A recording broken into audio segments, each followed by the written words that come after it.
సమస్త సృష్టిని మనందరినీ చేసిన దేవుడెవరో తెలియాలంటే ఒక్క పని చెయ్యాలి. ఆ దేవుడెవరో తెలియని వ్యక్తులకు చెప్తున్నాను, ఒక్క పని చేయండి. 30 రోజులు, జస్ట్ 30 days, కేవలం 30 రోజులు.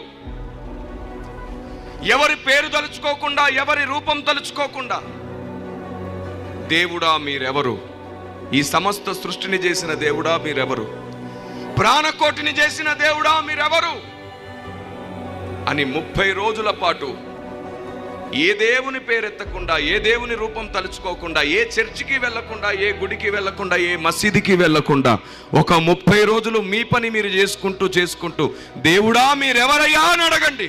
30 రోజులే, జస్ట్ 30 days, జస్ట్ 30 days. ఏ దేవుని పేరెత్తకండి, ఏ రూపం